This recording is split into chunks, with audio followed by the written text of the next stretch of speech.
गुरुवे सर्वलोकानां भिषजे भवरोगिणां निधये सर्वविद्यानां श्रीदक्षिणामूर्तये नमः। सदाशिवसमारम्भां श्रीशङ्कराचार्यमध्यमाम् अस्मदाचार्यपर्यन्तां वन्दे गुरुपरम्पराम्। ॐ नमो भगवते विराजेश्वराय। ॐ श्रीगणेशाय नमः।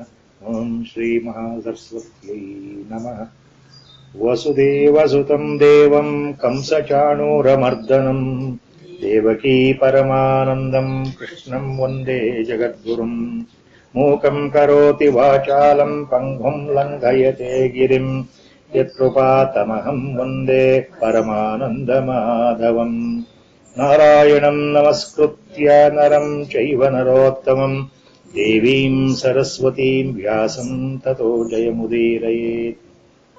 12ನೇ ಅಧ್ಯಾಯ ಭಕ್ತಿ ಯೋಗದ ಪ್ರಾರಂಭ. ಹೋದ ಸಲ ಹೇಳಿದ ಹಾಗೆ ಈ ಮೊದಲನೇ ಶ್ಲೋಕ ಭಕ್ತಿ ಯೋಗ 12ನೇ ಅಧ್ಯಾಯ ಅರ್ಜುನ ಪ್ರಶ್ನೆ ಕೇಳ್ತಾ ಇದ್ದ. The very first shloka of the 12th chapter Bhakti Yoga, that is a question put by Arjuna to Lord Krishna himself. We will be reading Bhagavad Gita so many times. We'll be doing Parayana so many times. We'll be trying to understand the meaning of each shloka so many times in our lifetime by Guru's grace, by his injunction. Otherwise, normally nobody will read Bhagavad Gita. So the prerana, intuitive sankalpa comes from inside, from the Guru himself. The small insights here, what we have to remember, not only reading the shlokas, trying to understand the meaning, but the purport sometimes so interesting, we may miss the inner core sometimes. Some of us we may miss it. So from that point of view, the first shloka of 12th chapter is a question by Arjuna to Lord. The nature of upasana, the nature of worship, which is the better worship, which we have to follow in our lifetime in order to reach God. ಈ 1ನೇ ಶ್ಲೋಕ ಏನಿದೆ ಭಕ್ತಿ ಯೋಗ 12ನೇ ಅಧ್ಯಾಯ, ಇದು ಅರ್ಜುನನ ಪ್ರಶ್ನೆ ಭಗವಂತನಿಗೆ. ಅಂದ್ರೆ ನಿಮ್ಮ ಎಲ್ಲರ ಪ್ರಶ್ನೆ ಭಗವಂತನಿಗೆ. ನಾವು ಭಗವಂತ ಸಾಕ್ಷಾತ್ಕಾರ ಪಡಿಬೇಕಾದ್ರೆ ಸುಲಭವಾಗಿ ನಾವು ಏನು ಮಾಡಬೇಕು ಅದು ತಿರುಳು. ನಾವು ಏನು ಮಾಡಿದ್ರೆ ಭಗವಂತ ನಮಗೆ ಸಿಗ್ತಾನೆ ಅದನ್ನು ಹೇಳಪ್ಪ ಕೃಷ್ಣ, ಇಷ್ಟೆಲ್ಲ ಹೇಳ್ತಾ ಇದ್ದೀಯ ಕಳೆದ 10 ಅಧ್ಯಾಯಗಳಲ್ಲಿ. ಅವೆಲ್ಲವೂ ಕೇಳಿ ಕೇಳಿ ಆ ಸಮಯದಲ್ಲಿ ಅರ್ಥ ಆಯಿತು ಅಂತ ಅನಿಸ್ತಾ ಇದೆ ನನಗೆ. ಆದ್ರೆ ಮತ್ತೆ ಮತ್ತೆ ಈ ಪ್ರಶ್ನೆ, ಯಾಕಂದ್ರೆ ಮನಸ್ಸಲ್ಲಿ ಕೆಲವು ಸಂದೇಹಗಳು, ಶಂಕೆಗಳು, ಅನುಮಾನಗಳು, ಎಷ್ಟೋ ವಿಧವಾದ ದಾರಿಗಳನ್ನ ತೋರಿಸ್ತಾ ಇದ್ದೀಯ, ಭಗವತ್ ಪಥವನ್ನು ತೋರಿಸ್ತಾ ಇದ್ದೀಯ, ಭಗವತ್ ಪ್ರಾಪ್ತಿಗೆ ಏನು ಸಾಧನ ಆಗಬೇಕು, ಏನು ಆ ಸಾಧ್ಯವನ್ನ ಪಡೀಲಿಕ್ಕೆ ಯಾವ ಕರ್ಣ ನಮ್ಮಲ್ಲಿ ಇರಬೇಕು, ಅದೆಲ್ಲವನ್ನೂ ಹೇಳ್ತಾ ಇದ್ದೀಯ. ನಮಗೆ ಸುಲಭವಾದ ದಾರಿ ಯಾವುದು ಶ್ರೇಷ್ಠವಾದ ದಾರಿ? ಇದಕ್ಕೆ ಉತ್ತರ ಈ 12ನೇ ಅಧ್ಯಾಯ ಮುಂದೆ ಬರೋ ಎಲ್ಲಾ ಶ್ಲೋಕಗಳು ಭಗವಂತ ಉತ್ತರ ಹೇಳ್ತಾ ಹೋಗ್ತಾ ಇದ್ದಾರೆ. 12ನೇ ಅಧ್ಯಾಯದ 1ನೇ ಶ್ಲೋಕದಲ್ಲಿ ಅರ್ಜುನ ಕೇಳಿದ ಪ್ರಶ್ನೆಗೆ ಪುಂಖಾನುಪುಂಖವಾಗಿ ಒಂದಾದ್ಮೇಲೆ ಒಂದು ವಿಷಯವನ್ನ ಶ್ಲೋಕಗಳ ರೂಪದಲ್ಲಿ ಭಗವಂತ ಹೇಳ್ತಾ ಹೋಗ್ತಾನೆ. ಯಾವುದು ಮಾಡಿದರೆ ಸರಿ, ಯಾವುದು ಮಾಡಿದರೆ ಹಿತ, ಯಾವುದು ಮಾಡಿದರೆ ನಿನಗೆ ಶ್ರೇಷ್ಠ ಅರ್ಜುನ ಅಂತ ಹೇಳ್ತಾ ಇದ್ದಾನೆ. ಅಂದ್ರೆ ಅದು ನಮಗೆ ಅಷ್ಟೇ ಅಲ್ಲ, ಮುಂದೆ ಬರತಕ್ಕಂಥ 13ನೇ ಅಧ್ಯಾಯ ಇದೆಯಲ್ಲ, ದ ನೆಕ್ಸ್ಟ್ 13th ಚಾಪ್ಟರ್ ಕ್ಷೇತ್ರಜ್ಞ ವಿಭಾಗ ಯೋಗ, continuously he starts giving without break, non-stop. Not only that, in the next 14th chapter, that is Gunatraya Vibhaga Yoga, there also he starts continuously giving sermon and upadeshas. From the 12th chapter, Bhakti Yoga, up to 14th chapter, 20th shloka, up to that continuously he goes on giving information. Goes on giving us what to do, how to do, how easily we can incorporate these greatest eternal truths as given by Lord himself. So 13th chapter, this 12th chapter, in simple, the core point is the 12th chapter Bhakti Yoga highlights the simplest way, easiest way, guaranteed way of path of devotion, central kernel of the Bhagavad Gita also. In the next 13th chapter, the core meaning of the next chapter is importance or the most fundamental aspect of Jnana Yoga, path of knowledge or path of wisdom or path of self-enquiry. Who am I? What I think I am is not the real I. I means aham. That spark which is there, invisible in our body, whether I am awake or whether I am dreaming or I am in deep sleep, that spark is there all the time, aham. That spark is arising from what source? Inside. There is a source invisible. There is that substratum invisible. From that eternal source, the feeling automatically, without our knowledge, is always there. Aham. So that original source, that is Pratyekatma. That is real Kshetrajna. So there he extols the virtue of Jnana Yoga or Dhyana Yoga. So the point ಇಲ್ಲಿ ನಾವು ನೆನಪಿಟ್ಕೊಳ್ಬೇಕಾಗಿರೋದು ಇಷ್ಟೇನೆ. ಈ 12ನೇ ಅಧ್ಯಾಯ ಭಕ್ತಿ ಯೋಗ ಮತ್ತು ಮುಂದೆ ಬರೋ 13ನೇ ಅಧ್ಯಾಯ ಕ್ಷೇತ್ರಜ್ಞ ವಿಭಾಗ ಯೋಗ. ಎರಡೂ ಅಧ್ಯಾಯಗಳಲ್ಲಿ ಭಗವಂತ ಏನು ಹೇಳ್ತಾ ಇದ್ದಾನೆ ಅಂದ್ರೆ, ಈ ಒಂದು ದಾರಿ ಬಹಳ ಶ್ರೇಷ್ಠ ಅಂತ ಅವನು ಹೇಳ್ದ ಅಂತ ಕ್ಷಣಕ್ಕೆ ಯಾವ ಅರ್ಥದಲ್ಲಿ ಭಗವಂತ ಹೇಳ್ತಾ ಇದ್ದಾನೆ ಅದು ಅರ್ಥ ಆಗುತ್ತೆ, ನಾವು ಮಾಡ್ಕೊಳ್ಬೇಕು. ಆಚಾರ್ಯರು ಇದಕ್ಕೆ ಬಹಳ ಚೆನ್ನಾಗಿ ವ್ಯಾಖ್ಯಾನ ಕೊಟ್ಟಿದ್ದಾರೆ. ನೋಡಪ್ಪ, ಈ ದಾರಿ ನಿನಗೆ ಬಹಳ ಸುಲಭ, ಬಹಳ ಶ್ರೇಷ್ಠ ಅಂತ ಭಗವಂತ ಹೇಳ್ತಾ ಇದ್ದಾನೆ ಅಂದ್ರೆ, ಇನ್ನೊಂದು ದಾರಿ ಇದೆಯಲ್ಲ ಅದು ಶ್ರೇಷ್ಠ ಅಲ್ಲ ಅಂತ ಭಗವಂತ ಹೇಳ್ತಾ ಇಲ್ಲ. ಸಿ, ದಿ ಬ್ಯೂಟಿ ಆಫ್ ವ್ಯಾಖ್ಯಾನ, commentary of Acharya Bhagavad-pada in the beginning of this 12th chapter is so precise.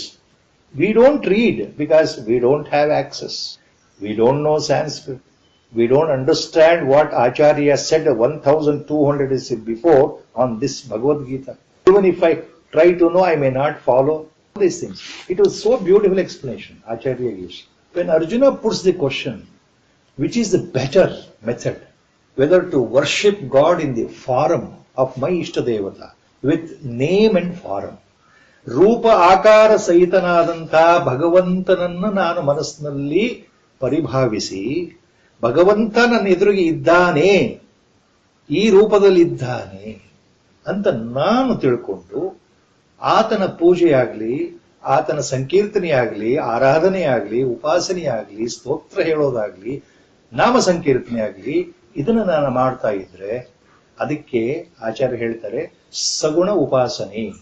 ಕಣ್ಣಿಗೆ ಕಾಣದೇ ಇರತಕ್ಕಂತಹ, ಮನಸ್ಸಿಗೂ ನಿಲುಕದೇ ಇರತಕ್ಕಂತಹ, ಇಂಥ ಕಡೆ ಇದ್ದಾನೆ ಅಂತ ತೋರಿಸ್ಲಿಕ್ಕೂ ಆಗದೇ ಇರತಕ್ಕಂತಹ, ಯಾವ ರೀತಿಯಿಂದ ನಾವು ಯೋಚನೆ ಮಾಡಕ್ ಹೋದ್ರೂ ಮನಸ್ಸಿನ ಮೇಲ್ಗಡೆ ಇರತಕ್ಕಂತಹ, ಈ ಬುದ್ಧಿಗೂ ಅರ್ಥ ಆಗದೆ ಇರತಕ್ಕಂತಹ, ಶಾಶ್ವತವಾಗಿ, ಸತ್ಯವಾಗಿ, ಅವ್ಯಕ್ತವಾಗಿ, ಅಗೋಚರವಾಗಿ, ಸದಾಕಾಲ ಶಾಶ್ವತವಾಗಿ, ಯಾವ ಬದಲಾವಣೆ ಇಲ್ಲದೆ ಇರತಕ್ಕಂಥ ಯಾವುದೋ ಒಂದು ಇದೆಯಲ್ಲ, ಆ ಯಾವುದೋ ಒಂದನ್ನು ಕುರಿತು ನಾನು ಧ್ಯಾನವನ್ನು ಮಾಡ್ತೇನೆ, ತಪಸ್ಸು ಮಾಡ್ತೇನೆ, ಸ್ತೋತ್ರವನ್ನು ಮಾಡ್ತೇನೆ, ಜಪವನ್ನು ಮಾಡ್ತೇನೆ. ಮನಸ್ಸಿಗೆ ಅದು ಏನು ಅಂತಾನೆ ಅರ್ಥ ಆಗದೆ ಇದ್ದಾಗ, ಮನಸ್ಸಿಗೆ ಅದು ಏನು ಅಂತ ಕಲ್ಪನೆ ಬರದೇ ಇದ್ದಾಗ, ಆ ಕನಿಷ್ಠ ಮಟ್ಟದ ವೇದಾಂತದ ಪದಾರ್ಥ ಜ್ಞಾನ ತಿಳುವಳಿಕೆ, ನಮ್ಮ ಗುರುಗಳು ಹೇಳ್ತಾ ಇದ್ರು, ಮೊದಲು ಸರಿಯಾದ ತಿಳುವಳಿಕೆ, ಆ ತಿಳುವಳಿಕೆನೇ ಇಲ್ಲ ನಮಗೆ, ಆ ಅರಿವೇ ಇಲ್ಲ, ಅದು ಏನು ಅನ್ನೋದ್ರ ಬಗ್ಗೆ ಕಲ್ಪನೆ ಮಾಡ್ಲಿಕ್ಕೆ ಆಗ್ತಾ ಇಲ್ಲ.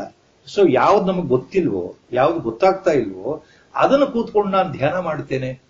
ಪರಮಾತ್ಮ ಅಂದ್ರೆ ಒಂದೇ ವಸ್ತು, ಒಂದೇ ಪದಾರ್ಥ, ಅದು ಸತ್ಪದಾರ್ಥ, ಆನಂದ ಪದಾರ್ಥ, ಅದು ಸತ್ತೂ ಹೌದು, ಅಸತ್ತೂ ಹೌದು, ಅಥವಾ ಸತ್ ಮತ್ತು ಅಸತ್ಗಿಂತ ವಿಲಕ್ಷಣವಾಗಿರ್ತಕ್ಕಂಥದ್ದು, ಜ್ಞಾನ ಅಜ್ಞಾನಕ್ಕೂ ಮೀರಿರ್ತಕ್ಕಂಥ ವಸ್ತು, ಸನಾತನ ವಸ್ತು, ಪದಾರ್ಥ ಅಂತ ನಾನು ಚಿಂತನೆ ಮಾಡ್ಕೊಂಡು ಕೂತ್ಕೊಂಡ್ರೆ ಆಗೋದಿಲ್ಲ. ಯಾಕಾಗೋದಿಲ್ಲ ಅಂದ್ರೆ, ಒಂದು ವಸ್ತು ಎದುರಿಗಿದ್ರೆ ಅದನ್ನ ಗುರಿ ಹಿಡಿಬಹುದು, ಅದರ ಬಗ್ಗೆ ಚಿಂತನೆ ಮಾಡಬಹುದು. ಆದ್ರೆ ವಸ್ತುನೇ ಇಲ್ಲ, ಆಕಾರವೇ ಇಲ್ಲ, ಅದಕ್ಕೆ ಹೆಸರೂ ಇಲ್ಲ, ಕುಲವೂ ಇಲ್ಲ, ಗೋತ್ರವೂ ಇಲ್ಲ, ನಾಮವೂ ಇಲ್ಲ, ಆಕಾರವೂ ಇಲ್ಲ, ಏನೂ ಇಲ್ಲ ಅಂದಾಗ ಖಾಲಿ ಅಂತಂದಾಗ, ಶೂನ್ಯ ಅಂತಂದಾಗ, how can I think of the space around me?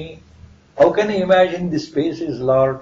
Because mind needs one, intellect needs some support or prop. ಈ ಮನಸ್ಸಿಗೆ, ಈ ಬುದ್ಧಿಗೆ ಒಂದು ಆಲಂಬನ ಬೇಕು. ವೇದಾಂತದ ಶಬ್ದ ಆಲಂಬನ. You need some support to fall back. ಎದುರುಗಡೆ ಒಂದು ವಸ್ತು ಇದೆ ಅಂತ ನಮ್ಮ ಕಣ್ಣಿಗೆ ಕಂಡ್ರೆ, ಅನುಭವಕ್ಕೆ ಬಂದ್ರೆ, ಅದು ಅಲ್ಲಿದೆ, ಅದನ್ನು ನಾನು ಪಡೆಯಬೇಕು. ಆ ಕಾಣ್ತಾ ಇರೋ ವಸ್ತು ನಮಗೆ ಅದು ಸಪೋರ್ಟ್. ಅದರಿಂದ ವಸ್ತು ನಿರ್ದೇಶಿತವಾಗಿ ಒಂದು ಆಕಾರವನ್ನು ಕೊಟ್ಟು ಆ ಪರಮಾತ್ಮ ವಸ್ತುವನ್ನು ಆಕಾರದಲ್ಲಿ ನಾನು ಭಾವಿಸಿಕೊಂಡು ನಾನು ಮಾಡಿದರೆ, ಸ್ತೋತ್ರ ಮಾಡಿದರೆ, ಜಪವನ್ನು ಮಾಡಿದರೆ, ಸಂಕೀರ್ತನೆಯನ್ನು ಮಾಡಿದರೆ, ಮನಸ್ಸಿಗೆ ಅಲ್ಲಿ ನಾಟೋದಕ್ಕೆ ಸಹಾಯ ಆಗುತ್ತೆ, ಮನಸ್ಸಲ್ಲಿ ಹೋಗೋದಕ್ಕೆ ಸಹಾಯ ಆಗುತ್ತೆ. ಇದು ಇಲ್ಲದೇನೆ ನಾನು ನಿರಾಕಾರವಾಗಿರ್ತಕ್ಕಂಥ, ಆಕಾರವೇ ಇಲ್ಲದೆ ಇರೋ ಭಗವಂತನನ್ನ ಪೂಜೆ ಮಾಡ್ತೇನೆ ಅಂತಂದ್ರೆ ಸಾಧ್ಯ ಆಗೋದಿಲ್ಲ. ಯಾಕೆ ಅಂತ ಆಚಾರ್ಯರು ಹೇಳ್ತಾರೆ. ಇದ್ದಕ್ಕಿದ್ದ ಹಾಗೆ ವೇದಾಂತವನ್ನ ತಿಳ್ಕೊಂಡು, ಉಪನಿಷತ್ತುಗಳನ್ನ ತಿಳ್ಕೊಂಡು, ಉಪನಿಷತ್ತಿನ ಅರ್ಥಗಳನ್ನ ತಿಳ್ಕೊಂಡು, ಮಹಾವಾಕ್ಯಗಳನ್ನ ತಿಳ್ಕೊಂಡು ಅರ್ಥ ಆಗಿದೆ ಅಂತ ನಾನು ಭಾವಿಸ್ಬಿಟ್ರೆ, ತತ್ವಮಸಿ ಮಹಾವಾಕ್ಯ, ನೀನು ಅದೇ ಆಗಿದ್ದೀಯಪ್ಪ ಅಂದ್ರೆ ನೀನು ಆ ಪರಮಾತ್ಮನೇ ಆಗಿದ್ದೀಯಪ್ಪ, ಒಂದು ಮಹಾವಾಕ್ಯ. ತತ್ವಮಸಿ is one of the famous, one of the 4 Mahavakyas in Upanishads. Another Mahavakya is Ayam Atma Brahma. ಈ ಆತ್ಮವೇ ಬ್ರಹ್ಮ, ಪರಬ್ರಹ್ಮ ವಸ್ತು ಪರಮಾತ್ಮ. ಬ್ರಹ್ಮ ಅಂದ್ರೆ ಇಲ್ಲಿ ಪರಮಾತ್ಮ. ಇನ್ನೊಂದು ಮಹಾವಾಕ್ಯ, ಥರ್ಡ್ ಮಹಾವಾಕ್ಯ ಇಸ್ ಪ್ರಜ್ಞಾನಂ ಬ್ರಹ್ಮ. ಈ ಜಾಗೃತಾವಸ್ಥೆ ಮತ್ತು ಈ ನಮ್ಮ ಸ್ವಪ್ನಾವಸ್ಥೆ ಮತ್ತು ನಿದ್ರಾವಸ್ಥೆ, ಈ 3 ಅವಸ್ಥೆಗಳಲ್ಲಿ ಸದಾಕಾಲ ಜಾಗೃತವಾಗಿ, ಸದಾಕಾಲ ಅರಿವಿನಿಂದ, ಸತ್ ಅಂತಂದ್ರೆ ಆ ಜ್ಞಾನ, ಸ್ವಯಂ ಪ್ರಕಾಶವಾದ ಜ್ಞಾನದಿಂದ ಕೂಡಿರತಕ್ಕಂತಹ ವಸ್ತು, ಅದರ ಅರಿವಿದೆಯಲ್ಲ, the experience of that is Prajnana. That Prajnana itself is Brahma. So Prajnanam Brahma by only reading like this. ಅಥವಾ 4ನೇ ಮಹಾವಾಕ್ಯ ಮುಖ್ಯವಾದ್ದು, the 4th Mahavakya in Upanishads in our Vedanta is Aham Brahmasmi, ನಾನು ಬ್ರಹ್ಮನೇ ಆಗಿದ್ದೇನೆ. So thinking that I have understood all the 4 Mahavakyas and what Acharya says, substance, his core teaching on Advaita philosophy is Brahma Satyam Jagan Mithya Jivo Brahmaiva Napparaha. There is no difference between the Jiva, the entity inside you, Brahma, Brahma Padartha, that is the God. Jivo Brahmaiva Napparaha. ಈ ಜೀವಾತ್ಮನು ಬ್ರಹ್ಮನೇ ಆಗಿದ್ದಾನೆ, ಬೇರೆ ಅಲ್ಲ. The core teaching of Acharya. ಜೀವೋ ಬ್ರಹ್ಮೈವ ನ ಪರಃ. ಜೀವ ಬ್ರಹ್ಮ ಏವ ನ ಪರಃ, ಅದು ಬೇರೆ ಅಲ್ಲ, ಬ್ರಹ್ಮನೇ ಆಗಿದ್ದಾನೆ ಜೀವ. ಆಚಾರ್ಯರು ಹೇಳ್ತಾರೆ.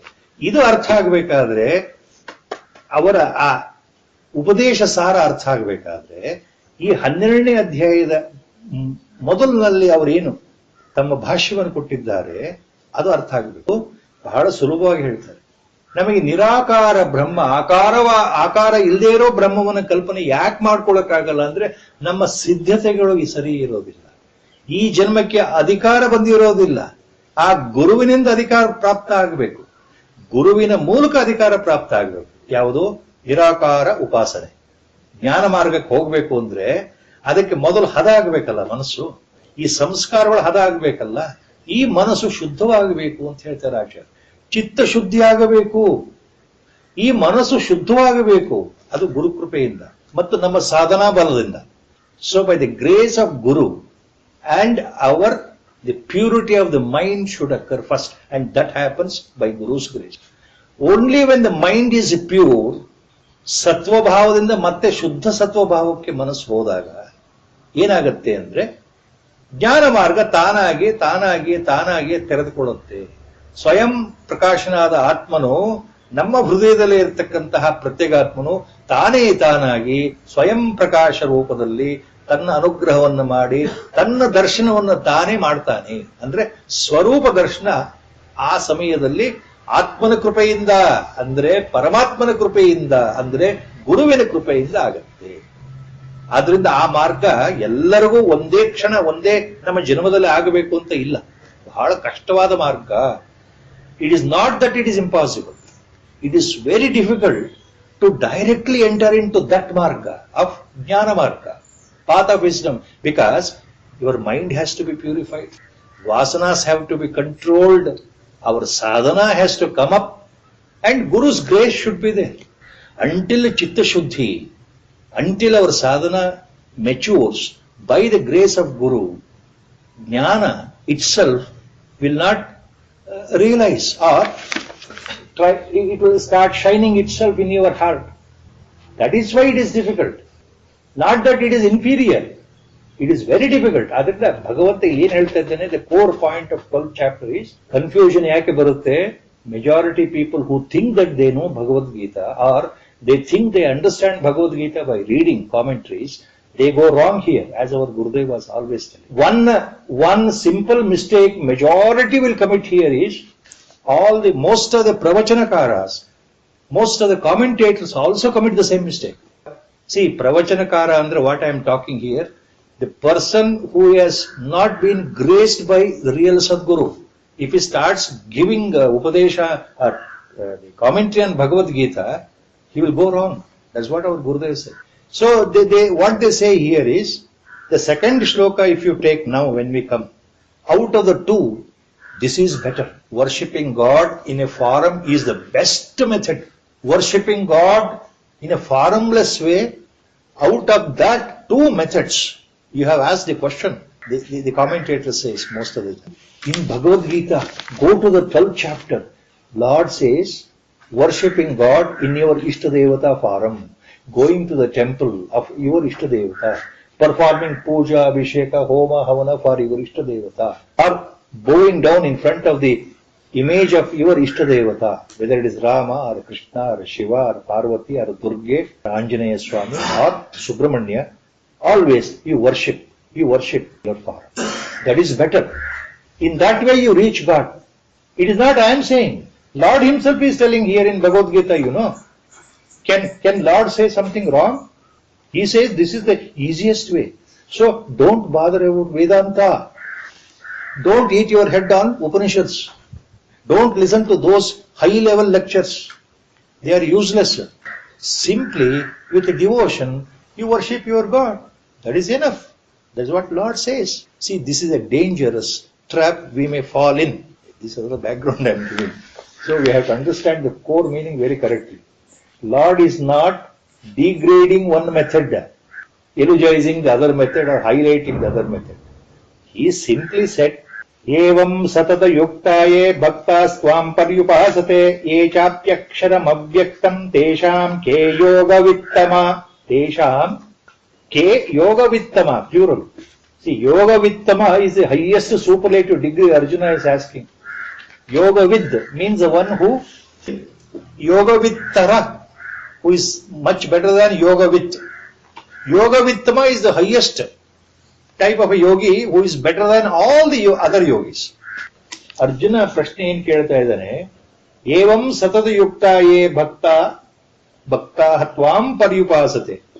ನಿನ್ನನ್ನ ಉಪಾಸನೆ ಮಾಡೋ ಈ ಭಕ್ತರುಗಳಲ್ಲಿ, ಈ ಭಕ್ತ ಜನರಲ್ಲಿ, ನೀ ಹಿಂದ್ಗಡೆ ಹೇಳ್ಬಿಟ್ಟಿಯಲ್ಲಪ್ಪ, ಅಂತಹ ಭಕ್ತರಲ್ಲಿ, ಅಥವಾ ಯೇ ಅಂದ್ರೆ ಯಾರು, ಚ ಅಪಿ ಅಕ್ಷರಂ ಅವ್ಯಕ್ತಂ ಅಂಡರ್ಸ್ಟುಡ್ ಉಪಾಸತೆ, ಯಾರು ಕೇವಲ ಅಕ್ಷರವನ್ನ ಅವ್ಯಕ್ತವನ್ನ ಉಪಾಸನೆ ಮಾಡ್ತಾರೋ ಇವರಿಬ್ಬರಲ್ಲಿ, ತೇಷಾಂ ಈ ಇಬ್ಬರಲ್ಲಿ ಯಾರು ಯೋಗ ವಿತ್ತಮ ಅಂದ್ರೆ ಯಾರು ಅತ್ಯಂತ ಯೋಗವನ್ನ ಬಲ್ಲವರು, ಉತ್ತಮವಾದವರು ಯಾರು, ಈ ಎರಡೂ ವಿಧ ಯೋಗಿಗಳಲ್ಲಿ ಯಾರು ಉತ್ತಮ ಅಂತಂದ್ರೆ ಎರಡೂ ವಿಧ ಉಪಾಸನೆಗಳಲ್ಲಿ ಯಾವುದು ಶ್ರೇಷ್ಠ, ಸಾಕಾರ ಪೂಜೆ ಶ್ರೇಷ್ಠವೋ ನಿರಾಕಾರ ಪೂಜೆ ಶ್ರೇಷ್ಠವೋ. As I said, we go into the answers, the Upadesha continuously given by Lord. Now it starts. Shlokadinda up to 13th and up to 14th chapter, midway up to 20th shloka of 14th chapter, Lord continuously gives the sermon Upadesha. So one more point Acharya Shankara Bhagavad-pada has made in his not only Bhagavad Gita Bhashya but also in Brahma Sutra Bhashya, very clear. In Upadesha Sahasri he has made again the same point. In Viveka Chudamani also the same point he has repeated. What is that point? We have to remember that here. Acharya says, so ಬಹಳ ಸುಂದರವಾಗಿ ಎಲ್ಲ ಕಡೆ ವ್ಯಾಖ್ಯಾನ ಕೊಟ್ಟಿರೋರು. ಮೊದಲು ನೋಡೋದಕ್ಕೆ ಹೋದ್ರೆ ಭಕ್ತಿ ಮಾರ್ಗವೇ ಬೇರೆ, ಈ ಜ್ಞಾನ ಮಾರ್ಗವೇ ಬೇರೆ ಅಂತ ಅನಿಸುತ್ತಪ್ಪ. ಆದರೆ ಕೊನೆಯ ಹಂತದಲ್ಲಿ ಭಕ್ತಿಯಲ್ಲಿ ಮುಳುಗ್ತಾ ಹೋದ ಹಾಗೆ, ಈ ಜ್ಞಾನ ಮಾರ್ಗದಲ್ಲೇ ಸಾಧನೆ ಮಾಡ್ತಾ ಹೋದ ಹಾಗೆ, ಕೊನೆಯ ಹಂತದಲ್ಲಿ ಯಾವುದು ಅನುಭವಕ್ಕೆ ಬರುತ್ತೆ? ಭಕ್ತಿ ಮತ್ತು ಜ್ಞಾನ ಎರಡು ಒಂದೇ. ಈ ಅನುಭವ ಕೊನೆಯ ಹಂತದಲ್ಲಿ Acharya Bhagavatpada. So appear they apparently as a two different paths, but at the end point, before kaivalya, the last point before sakshatkara, ಭಗವತ್ ಪ್ರಾಪ್ತಿಯ ಹೊತ್ತಿನಲ್ಲಿ, ಅದಕ್ಕೆ ಕ್ಷಣ ಮೊದಲು, ಸಾಕ್ಷಾತ್ಕಾರಕ್ಕೆ ಜಸ್ಟ್ ಮೊದಲು ಈ ಜೀವಾತ್ಮನಿಗೆ ಯಾವುದು ಅರಿವಾಗತ್ತೆ ಅಂದ್ರೆ ಭಕ್ತಿ ಬೇರೆಯಲ್ಲ, ಜ್ಞಾನ ಬೇರೆಯಲ್ಲ, ಎರಡೂ ಒಂದೇ. So the details of that we will take later as the shlokas will continue. This we have to remember. Because Acharya at one point he says, Samadhiratma. Samadhiratma antandre, Samadhi means Atma. Atma means Samadhi. There he Samadhi means total Nirvikalpa Samadhi. That is total one-pointed concentration where the three states are merged. This is the person who is seeing, the object to be seen and the act of seeing. ಯಾವ ಸಮಯದಲ್ಲಿ ಮೂರು ತ್ರಿಪುಟಿಗಳು ನಾಶವಾಗುತ್ತೋ, ತ್ರಿಪುಟಿ ಅಂದ್ರೆ ಸಾಧನೆ ಮಾಡ್ತಾ ಇರ್ತಕ್ಕಂತಹ, ಧ್ಯಾನವನ್ನ ಮಾಡ್ತಾ ಇರ್ತಕ್ಕಂತಹ ಆತನ ಮನಸ್ಸಿಗೆ, ಬುದ್ಧಿಗೆ ಎದುರಿಗಿರ್ತಕ್ಕಂಥ ವಸ್ತು ಒಂದು ಗುರಿ ಇದೆ, ತಾನು ಸೇರಬೇಕಾದ ಗುರಿ ಅಂತಿದೆಯಲ್ಲ, ಅದು ವೇದಾಂತದ ಆಬ್ಜೆಕ್ಟ್, ಸಾಧ್ಯ. ಆ ಸಾಧ್ಯವನ್ನು ಸೇರಬೇಕು. ಈತ ಸಾಧಕ, ಸೇರುವವನು ಸಾಧಕ, ಎದುರಿಗೆ ಸೇರಬೇಕಾದ ಗುರಿಗೆ ಹೆಸರು ಸಾಧ್ಯ. ಅದಕ್ಕೆ ಆ ಮಾಡೋ ಪ್ರಯತ್ನಕ್ಕೆ ಸಾಧನೆ. ಯಾವಾಗ ಈ ಸಾಧಕ ಮತ್ತು ಸಾಧನೆ ಮತ್ತು ಸಾಧ್ಯ ಈ ಮೂರು ಒಂದಾಗುತ್ತೋ ಇದಕ್ಕೆ ತ್ರಿಪುಟಿ ನಾಶ ಅಂತ ಹೆಸರು ವೇದಾಂತದಲ್ಲಿ. Act of seeing and the object to be seen, when all merge into one infinite aspect of perception, infinite aspect of direct experience, ಸ್ವಂತ ನೇರವಾದ, ದಿಟ್ಟವಾದ, ಶಂಕೆ ಇಲ್ಲದ ನೇರ ಅನುಭವ. ಆ ಸಮಯದಲ್ಲಿ ಜ್ಞಾನ ಮತ್ತು ಭಕ್ತಿ ಎರಡೂ ಒಂದೇ. ಸದಾಕಾಲ ಆತ್ಮದರ್ಶನ, ಆತ್ಮಸ್ವರೂಪದಲ್ಲೇ ಮುಳುಗಿರತಕ್ಕಂಥ ಆತ್ಮನಿಷ್ಠ ಜ್ಞಾನಿ, ಜೀವನ್ಮುಕ್ತನಾಗಿರ್ತಕ್ಕಂತಹ ಆ ಮಹಾ ಸಂತ ಪುರುಷ ಏನ್ ಮಾಡ್ತಾ ಇರ್ತಾನೆ? ಆತ್ಮನಲ್ಲೇ ರಮಿಸ್ತಾನೆ ಅಂತ ಆಚಾರ್ಯರು ಹೇಳ್ತಾರೆ. ವಿವೇಕ್ ಚೂಡಾಮಣಿ ಆತ್ಮರತಃ ಆತ್ಮರತಿ ಅಂತ ಶಬ್ದ ಬರುತ್ತೆ. ಆತ್ಮನಲ್ಲಿಯೇ ಆತ ಕ್ರೀಡಿಸ್ತಾ ಇರ್ತಾನೆ ಅಂದ್ರೆ ಅರ್ಥ ಏನ್ರಿ? ಆತ್ಮನಲ್ಲಿಯೇ ಸಂತೋಷ, ಸದಾಕಾಲ ಆತ್ಮತೃಪ್ತಿಯಿಂದ ಬೀಗ್ತಾ ಇರ್ತಾನೆ, ಸಂತೋಷವಾಗಿರ್ತಾನೆ, ಆನಂದವಾಗಿರ್ತಾನೆ, ಜಗತ್ತಿನ ಪರಿವೇ ಇರೋದಿಲ್ಲ. ಆತ್ಮನನ್ನು ಬಿಟ್ಟು ಆತನಿಗೆ ಬೇರೆ ಯಾವುದೂ ಯೋಚನೆನೇ ಇಲ್ಲ. His central locus point is only Atma. He never slides away from Atma, whether he is in the waking state, dream state or state.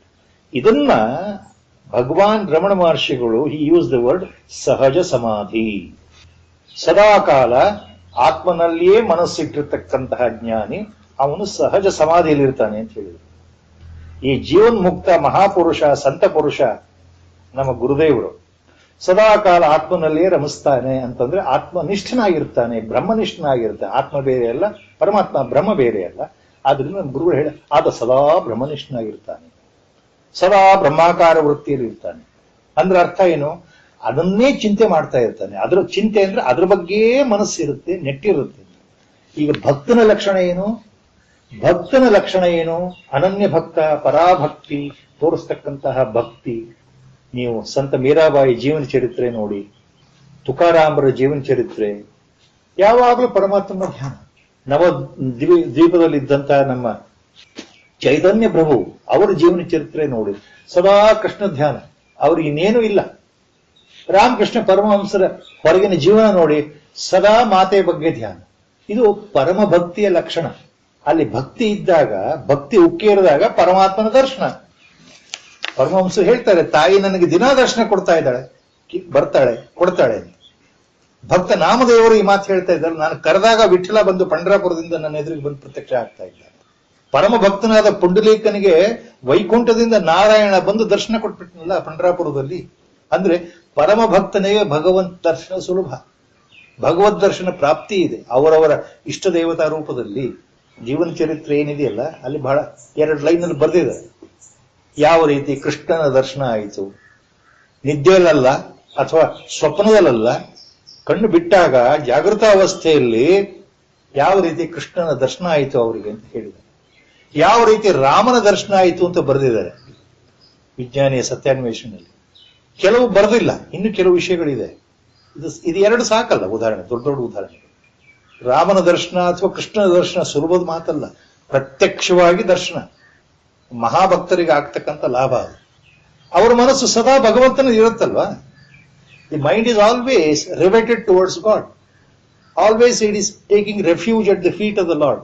ಪ್ರತಿಯೊಂದು ಪರಮಾತ್ಮನೇ ಕಾರಣ, ಪ್ರತಿಯೊಂದಕ್ಕೂ ಪರಮಾತ್ಮನೇ ಇದ್ದಾನೆ, ಎಲ್ಲವೂ ಆತನೇ, ಸರ್ವ ಸೃಷ್ಟಿಗೂ ಆತನೇ ಕಾರಣ, ಎಲ್ಲದಕ್ಕೂ ಆತನೇ ಕಾರಣ ಅಂತ ನಂಬಿದ ಮೇಲೆ ಅವ್ರಿಗೇನಾಗತ್ತೆ ಹೇಳಿ, ಭಗವದ್ ದರ್ಶನ ಬಹಳ ಸುಲಭ.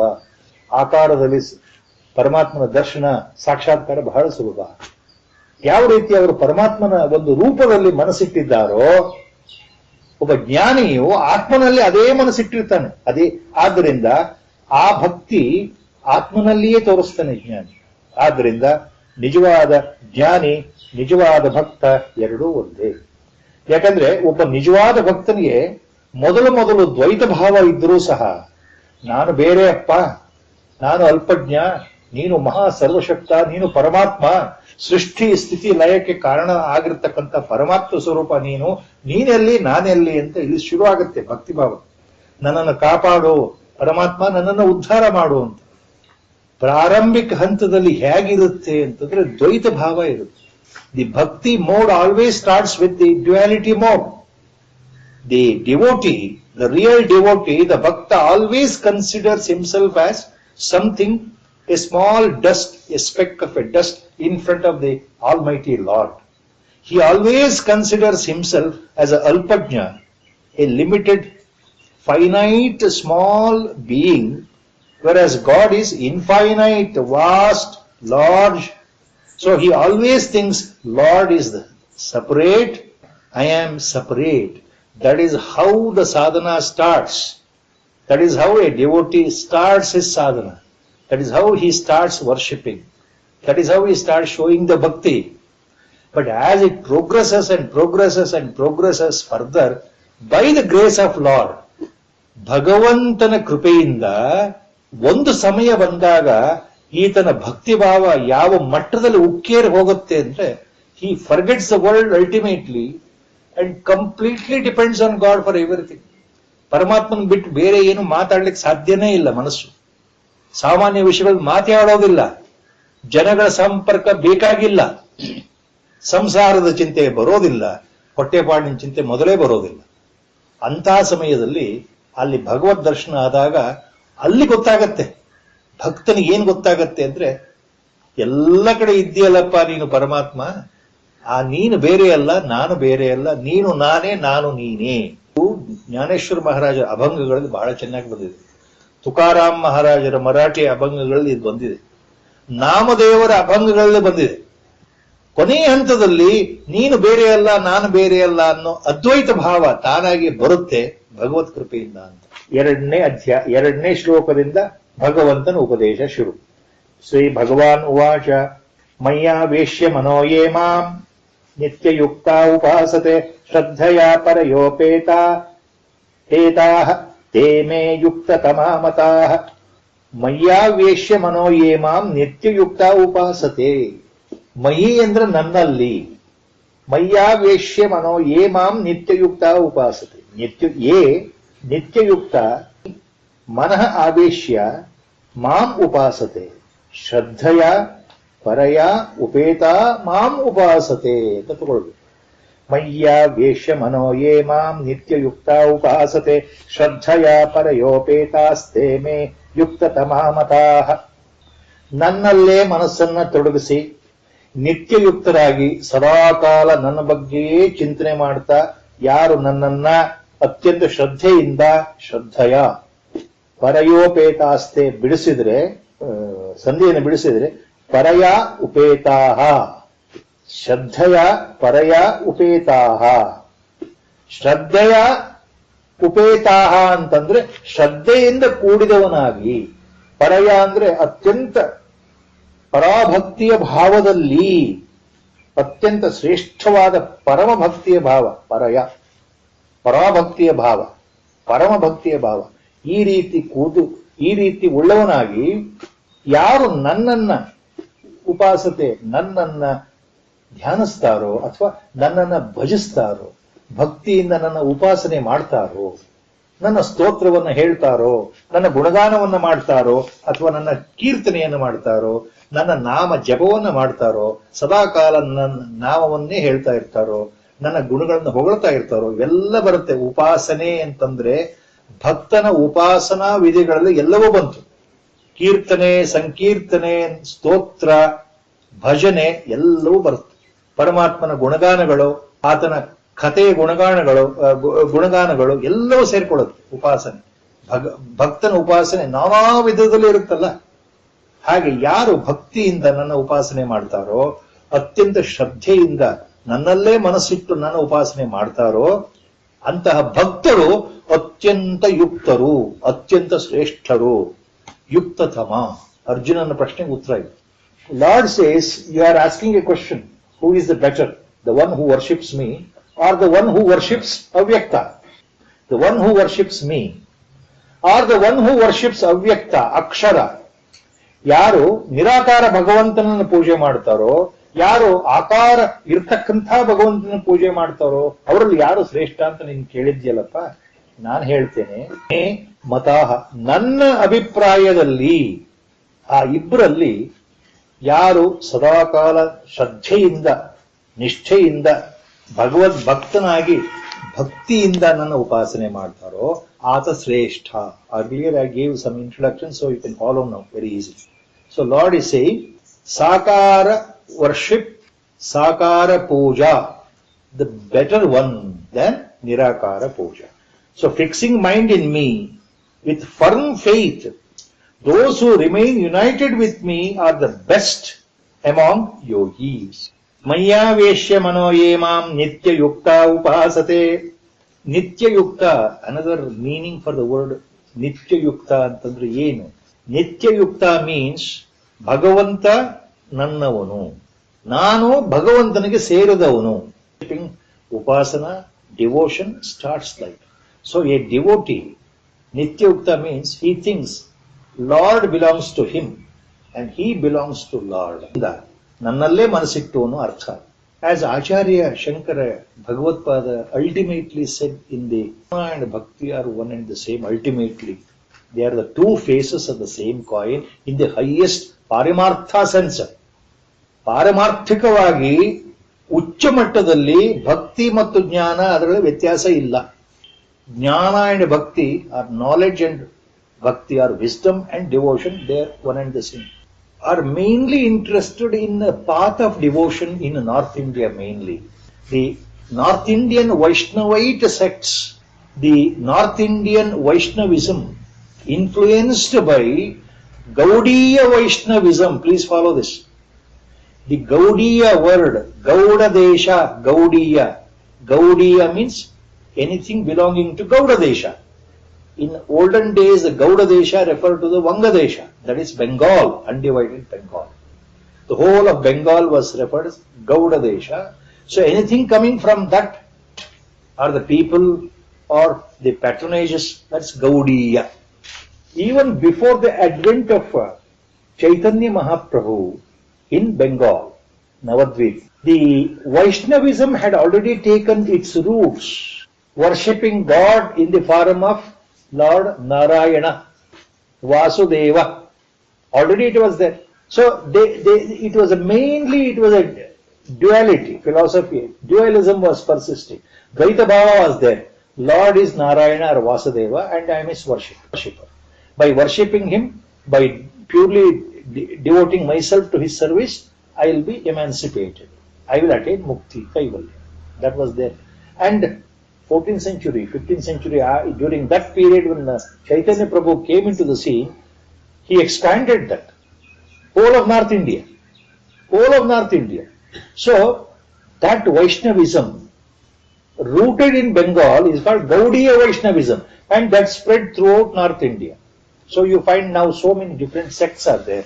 Swami Narayan sect is there. Different sects are there in Madhya Pradesh, in Rajasthan, in Gujarat. So many sects, Vaishnavite sects are there. They always worship Vishnu as or Narayana or Vasudeva as a personal god. Feeling is this type of worship, this type of devotion, like the gopis showed towards Krishna in Gokul Dham, or the devotion showed by Meera towards Krishna. Now that is far superior. Even today, if you go to UP, that is western part of UP, around Mathura, Vrindavan, this Vaishnavism influence is too much. That they say this type of worshipping the Lord by pure devotion is the highest method. It is better than Advaita method given by Acharya Shankara or propounded further by Acharya Shankara. Advaita ಸಿದ್ಧಾಂತದಲ್ಲಿ ಭಕ್ತಿಯೇ ಇಲ್ಲ. ನಾನು ಬ್ರಹ್ಮ, ಅಹಂ ಬ್ರಹ್ಮಾಸ್ಮಿ ಅಂತ ಹೇಳಿ ಕೂತ್ ಬಿಟ್ರೆ ಆಯ್ತಾ? ಅಲ್ಲಿ ಎಲ್ಲಿದೆ ಭಕ್ತಿ? ನಾನು ಬೇರೆ ಅಲ್ಲ, ಬ್ರಹ್ಮ ಬೇರೆ ಅಲ್ಲ ಅಂತ ಅಂದ್ಬಿಟ್ರೆ ಆಯ್ತಾ? ಎಲ್ಲಿದೆ ಭಕ್ತಿ? ಇಲ್ಲಿ ನಮ್ಮಲ್ಲಿ ನೋಡಿ, ಸದಾ ಕಾಲ ಜೀವನ ಪರ್ಯಂತ ಭಗವಂತನ ನಾಮಸ್ಮರಣೆಯಲ್ಲಿ ನಾವು ತೊಡಗಿರುತ್ತೇವೆ. ಇಲ್ಲಿ ಆನಂದ ಸಿಗುತ್ತೆ, ಮನಸ್ಸಿಗೆ ಆಹ್ಲಾದ ಸಿಗುತ್ತೆ. ಆದ್ರಿಂದ ಈ ಭಕ್ತಿ ಪಂಥ ಬಹಳ ಶ್ರೇಷ್ಠ. ಆದ್ರಿಂದ ಉತ್ತರ ಭಾರತದಲ್ಲಿ ಇರುವಷ್ಟು ಭಕ್ತಿ ಪಂಥಗಳು ನಮ್ಮ ದಕ್ಷಿಣ ಭಾರತದಲ್ಲಿ ಇಲ್ಲ. ಉತ್ತರ ಪ್ರದೇಶದಿಂದ ನೀವು ಮಹಾರಾಷ್ಟ್ರ ತನಕ ಬಂದ್ರೆ 12ನೇ ಶತಮಾನದಲ್ಲೇ ಭಕ್ತಿ ಪಂಥ ಜಾಗೃತ ಆಗೋಯ್ತು. ಜ್ಞಾನೇಶ್ವರ ಮಹಾರಾಜರು ಬಂದ್ರು, ಆಮೇಲೆ ನಾಮದೇವರು ಬಂದ್ರು, ಆಮೇಲೆ ತುಕಾರಾಮರು ಬಂದ್ರು. ಭಕ್ತಿ ಪಂಥ ಚಳವಳಿ ಬಹಳ ಜೋರಾಗಿ ಬಂತು ಅಂತ. ಅದರ ಅರ್ಥ ಏನು, ಯಾಕೆ ಇಷ್ಟೆಲ್ಲ ಹೇಳ್ತಾ ಇದ್ದೀನಿ ಅಂದ್ರೆ, ಎಲ್ಲ ದಾರಿಗಳಿಗಿಂತ ಭಕ್ತಿ ಮಾರ್ಗ ಅತ್ಯಂತ ಶ್ರೇಷ್ಠವಾದ ಮಾರ್ಗ ಅಂತ. ಈವನ್ ಪಂಡಿತ್ ಗ್ರೇಟೆಸ್ಟ್ ಅವರ Sant Ram Sukhdas ji and Jayadevlal Goyanka, that this path of devotion is one step better than pure Advaitic path or ಜ್ಞಾನ ಮಾರ್ಗ. ಜ್ಞಾನ ಮಾರ್ಗಕ್ಕಿಂತ ಈ ಭಕ್ತಿ ಮಾರ್ಗ ಒಂದು ಚೂರು ಹೆಚ್ಚಿದೆ, ಒಂದು ಚೂರು ಮೇಲು. It is much better because what they say. Why Bhakti Marga is greater, better than, slightly better than Jnana Marga or path of wisdom? In the Jnana Marga, there is no exposition of the heartfelt devotion pouring out into the world. The Jnani always remains composed, calm and serene. There is no visible bhakti or devotion in a Jnani because he knows that he is Parabrahma Swarupa. Aham Brahmasmi, that Anubhava is there already in a Jnani, though he will not tell from the mouth, Aham Brahmasmi, but he knows that he in reality is his Atma Swarupa. He is not the body, he is not the mind, he is not the intellect, he is nothing, simply beyond all these things, beyond Sharira Bhava. The exposition of bhakti there, he is self-content. A Jnani is totally content. Purna Tripta. There is nothing else to achieve. Allah. Once you reach Kaivalya, once you become realized, is there anything else? Nothing. So he is Purna Tripta. Visible expression of devotion, nature of a Jnani. He remains calm and quiet and totally silent, composed. In that way, if you take a Parama Bhakta of Lord, like Gora Kumbara or Santa Tukaram, whatever example, a Parama Bhakta, a total devotee, a para devotee, Ananya Bhakta, he always thinks he is separate from God. He has to reach God. Always, he shows by his way of his expression, by his mind, by his speech, by his songs, by his dance. ನವದ್ವೀಪದಿಂದ ಉತ್ತರ ಭಾರತದಲ್ಲಿ ಬಂದ್ರಲ್ಲ 18 ವರ್ಷದ ಸುಂದರಾಂಗ, ನೋಡ್ಲಿಕ್ಕೆ ಅಂತಹ ಸುಂದರವಾದ ಮೈಬಣ್ಣ, ಸುಂದರವಾದ ಮುಖ. ಯಾರೋ ಚೈತನ್ಯ ಮಹಾಪ್ರಭು. ಅವರು ಸುಮ್ಮನೆ ಬರ್ತಾ ಇರಲಿಲ್ಲ, ನೃತ್ಯ ಭಾವ ಅವರ ದೇಹ ಬೆಳಗ್ತಾ ಇತ್ತು. ಅವರು ಕೃಷ್ಣನ ಭಜನೆ ಮಾಡ್ತಾ ಇದ್ರೆ ಅಷ್ಟು ಚೆನ್ನಾಗಿ ನಾಟ್ಯ ಆಡ್ತಾ ಇದ್ರಂತೆ ರಸ್ತೆಗಳಲ್ಲಿ. ಜನ ಎಲ್ಲ ಬಂದು ನೋಡ್ತಾ ಇದ್ರಂತೆ, ಇದು ಯಾವ ಸುಂದರ ಬಾಲಕ, ಇಷ್ಟು ಚೆನ್ನಾಗಿ 18 ವರ್ಷ 16 ವರ್ಷದ ತೇಜಸ್ವಿ ಮುಖ, ಆತ ಆ ಭಕ್ತಿಲಿ ಮುಳುಗ್ಬಿಟ್ಟಿದ್ದಾನಲ್ಲ, ಸಾಕ್ಷಾತ್ ಕೃಷ್ಣನೇ ನಮ್ಮ ಎದುರು ಕುಣಿತಾ ಇದ್ದಾನಲ್ಲ ಅಂತ ಆನಂದ ಪಡ್ತಾ ಇದ್ರಂತೆ ನೋಡೋ ಜನಗಳು. ಚೈತನ್ಯ ಪ್ರಭುಗಳು ನೃತ್ಯ ಮಾಡ್ತಾ ಇದ್ರೆ ಆ ಚೈತನ್ಯ ಪ್ರಭುಗಳನ್ನು ಇಟ್ಕೊಂಡೇ ಈಗ ಬಂದಿರತಕ್ಕಂಥದ್ದು ಇಸ್ಕಾನ್ ಪಂಥ. ಇಸ್ಕಾನ್ ಪಂಥಕ್ಕೆ ಮೂಲ ಚೈತನ್ಯ ಸ್ವರೂಪರೇ ಭಗವಾನ್ ಚೈತನ್ಯ ಮಹಾಪ್ರಭು. ಗೌರಾಂಗ ಅಂತ ಇನ್ನೊಂದು ಹೆಸರು ಅವರಿಗೆ, ನಿಮಾಯಿ ಅಂತ ಅವ್ರ ಒರಿಜಿನಲ್ ಹೆಸರು. ಈ ಭಕ್ತಿ ಮಾರ್ಗದಲ್ಲಿ ಏನು, ಜ್ಞಾನ ಮಾರ್ಗದಲ್ಲಿ ಅಖಂಡ ರಸ, ಸಂಪೂರ್ಣ ತೃಪ್ತಿ ರಸ ಇದೆ ಅಷ್ಟೇ. ಹೊರಗಡೆ ತೋರಕ್ ಆಗ್ತಾ ಇಲ್ಲ, ತೋರಿಸ್ಕೊಳಕ್ ಅಲ್ಲಿ ಏನೂ ಇಲ್ಲ, ಹೇಳ್ಕೊಳಕ್ ಯಾರೂ ಇಲ್ಲ. ಅಲ್ಲಿ ಇರೋದು ಒಂದೇ ವಸ್ತು ಅಂದ್ಮೇಲೆ ಯಾರಿಗೆ ಹೇಳೋದು? ಒಬ್ಬ ಜ್ಞಾನಿ ಹೇಗಿರ್ತಾನೆ ಅಂದ್ರೆ ಮೌನವಾಗಿರ್ತಾನೆ, ತೃಪ್ತನಾಗಿರ್ತಾನೆ, ಆತ್ಮನಿಷ್ಠನಾಗಿರ್ತಾನೆ, ಎಲ್ಲವೂ ಸರಿ. ಆದ್ರೆ ಒಬ್ಬ ಪರಮ ಭಕ್ತ ಹೇಗಿರ್ತಾನೆ ನೋಡಿ, ಆನಂದದಿಂದ ಆವೇಶದಿಂದ ಹುಚ್ಚು ಹೊಳೆ ಹರಿದ ಹಾಗೆ ಮೈ ಮರೆತು ಕುಣಿತಾ ಇರ್ತಾನೆ, ಜನಗಳನ್ನು ಆಕರ್ಷಣೆ ಮಾಡುತ್ತಾನೆ, ಹಾಡ್ತಾ ಇರ್ತಾನೆ, ಭಗವಂತನ ನಾಮ ತಗೊಳ್ತಾ ಇರ್ತಾನೆ. ಕ್ಷಣ ಕ್ಷಣಕ್ಕೂ ಗಳಿಗೆಗೂ ಆತನ ಭಕ್ತಿ ಹೆಚ್ಚುತ್ತಾ ಆನಂದ ಉನ್ಮತ್ತತೆ ಜಾಸ್ತಿ ಆಗುತ್ತೆ. So he enters into a state of delirium. He becomes totally hypnotized himself because of this bhakti, because of this pure devotion. He cannot control himself. He'll be enjoying, he'll be in such a state of total bliss, visible from all the angles, from his body, from his mind, from his thoughts, communication, intelligence, everything. So whole world around him gets totally attracted, hypnotized. So he has got that immediate effect on the world.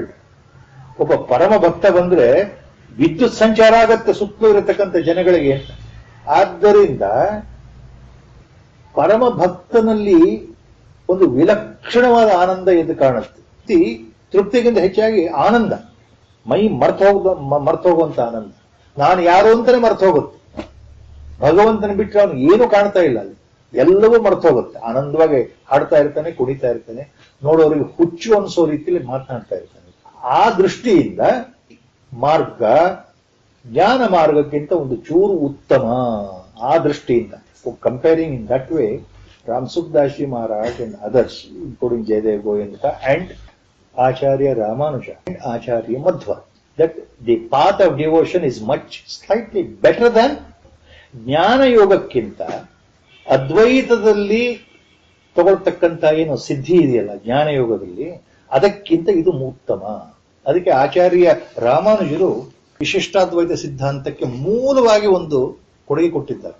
ಆಚಾರ್ಯ ರಾಮಾನುಜರ ಸಿದ್ಧಾಂತ ವಿಶಿಷ್ಟಾದ್ವೈತಕ್ಕೆ ಇನ್ನೊಂದು ಹೆಸರು ಏನು ಅಂತಂದ್ರೆ, ಆಚಾರ್ಯ ರಾಮಾನುಜರು ಹೇಳುವ ಹಾಗೆ ಇದು ಪ್ರಪತ್ತಿ ಮಾರ್ಗ. This path he calls as prapatti ಮಾರ್ಗ.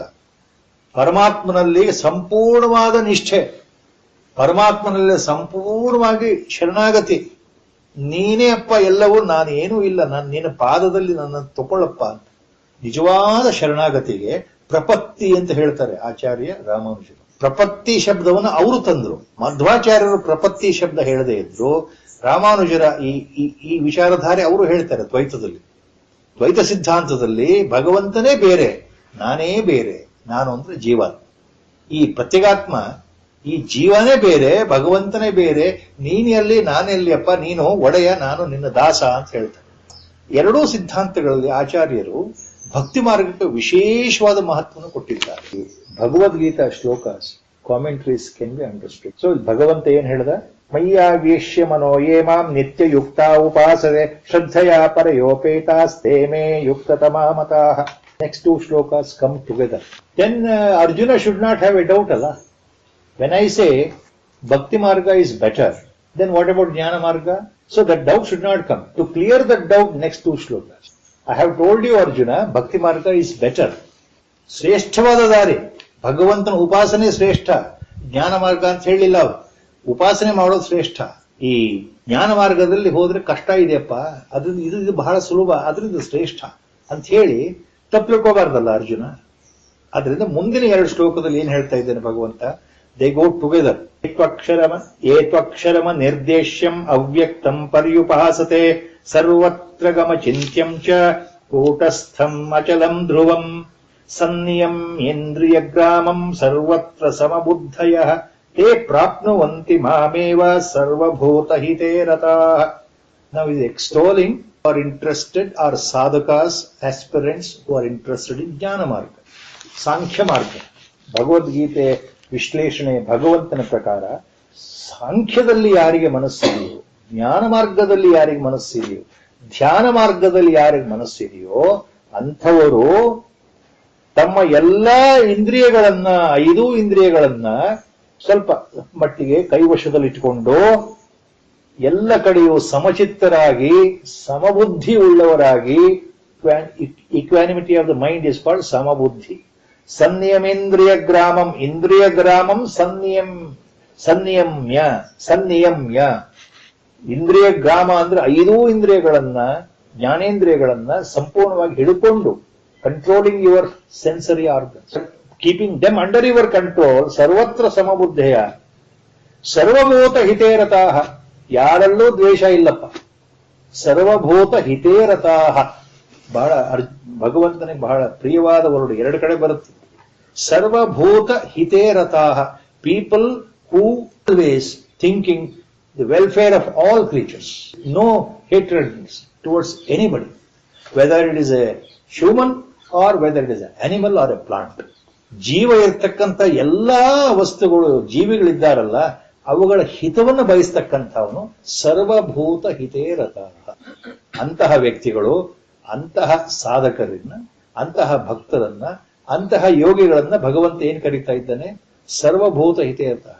ಸೊ ಯಾರು ತಮ್ಮ ಇಂದ್ರಿಯಗಳನ್ನ ಕೈವಶದಲ್ಲಿ ಇಟ್ಕೊಂಡು ಸಮಬುದ್ಧಿ ಉಳ್ಳವರಾಗಿ, ಸಮಬುದ್ಧಿ ಅಂದ್ರೆ ಏನು? The pairs of opposites in our life in the equanimous mind, with the equanimous mind, receiving whatever comes to our life, good or bad, taking the same right sense. Whether good happens or bad happens, taking it in the right sense is called samabuddhi. Earlier, long back he has said, samatvam yoga uchyate. So having a balanced mind itself is called real yoga appa.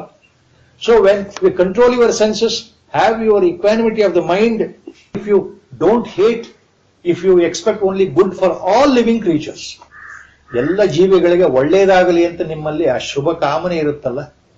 ಸರ್ವೇ ಜನಾ ಸುಖಿನೋ ಭವಂತು. ಜನಾ ಅಂತಂದ್ರೆ ಜನಗಳು ಅಂತಾಗತ್ತೆ. ಸರ್ವಭೂತ ಅಂದ್ರೆ ಜನಗಳಷ್ಟೇ ಅಲ್ಲ, ಪ್ರಾಣಿಗಳೂ ಬರ್ತಾರೆ, ಅದು ಸಸ್ಯ ಪ್ರಪಂಚವೂ ಬರುತ್ತೆ, ಜೀವ ಇರತಕ್ಕಂಥ ಜೀವಿಗಳು ಎಲ್ಲವೂ ಬರ್ತಾರೆ. ಎಲ್ಲ ಜೀವಿಗಳು ಪರಮಾತ್ಮನಿಂದ ಬಂದಿರತಕ್ಕಂಥದ್ದು, ಎಲ್ಲದಕ್ಕೂ ಒಳ್ಳೇದಾಗಲಿ ಅಂತ ಈ ಭಾವ ಅಂದ್ರೆ ವೈರಭಾವ ಇಲ್ಲದೆ ಇರತಕ್ಕಂಥದ್ದು ಸರ್ವಭೂತ ಹಿತೇರತಾಹ.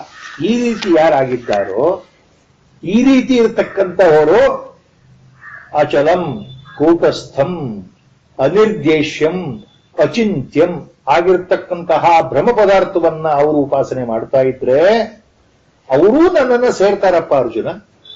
ನನ್ನನ್ನು ಪೂಜೆ ಮಾಡೋರು ಅನನ್ಯ ಭಕ್ತರು ಅಷ್ಟೇ ಅಲ್ಲಪ್ಪ ನನ್ನನ್ನು ಸೇರೋದು. ಜ್ಞಾನ ಮಾರ್ಗದಲ್ಲಿ ಇರ್ತಕ್ಕಂಥವರು, ಧ್ಯಾನ ಮಾರ್ಗದಲ್ಲಿ ಇರ್ತಕ್ಕಂಥವರು ಯಾರು ಧ್ಯಾನದ ಮೂಲಕ ಜೀವ ಜಗತ್ತು ಈಶ್ವರ ಸಂಬಂಧವನ್ನು ಅರ್ಥಕೊಂಡು, ಆತ್ಮ ಪರಮಾತ್ಮಗಳ ಸಂಬಂಧ ಅರ್ಥಕೊಂಡು, ಜೀವ ಜಡ ಜಗತ್ತು ಇವುಗಳನ್ನು ತಿಳ್ಕೊಂಡು ಗುರುವಿಂದ ಉಪದೇಶಿತನಾಗಿ ಜ್ಞಾನ ಮಾರ್ಗದಲ್ಲಿ ಧ್ಯಾನ ಮಾಡ್ತಾ ಇದ್ದಾನಲ್ಲ, ಉಪಾಸನೆ ಮಾಡ್ತಾ ಇದ್ದಾನಲ್ಲ, ಆತನೂ ನನ್ನನ್ನು ಸೇರ್ತಾನೆ. 2 ಪಾಯಿಂಟಿಗೆ ಬರ್ತಾ ಇದೆ. ಗುರುಗಳ ಸಂಕಲ್ಪ ಇವತ್ತಿಗಿಲಿಗೆ. ವಸುದೇವಸುತಂ ದೇವಂ ಕಂಸಚಾಣೂರಮರ್ದನಂ ದೇವಕೀ ಪರಮಾನಂದಂ ಕೃಷ್ಣಂ ವಂದೇ ಜಗದ್ಗುರುಂ ಮೂಕಂ ಕರೋತಿ ವಾಚಾಲಂ ಪಂಗುಂ ಲಂಘಯತೆ ಗಿರಿಂ ಯತ್ಕೃಪಾತಮಹಂ ವಂದೇ ಪರಮಾನಂದಮಾಧವಂ. ನಾರಾಯಣಂ ನಮಸ್ಕೃತ್ಯ ನರಂ ಚೈವ ನರೋತ್ತಮಂ ದೇವೀಂ ಸರಸ್ವತೀಂ ವ್ಯಾಸಂ ತಪೋ ಜಯಮುದೀರಯೇತ್.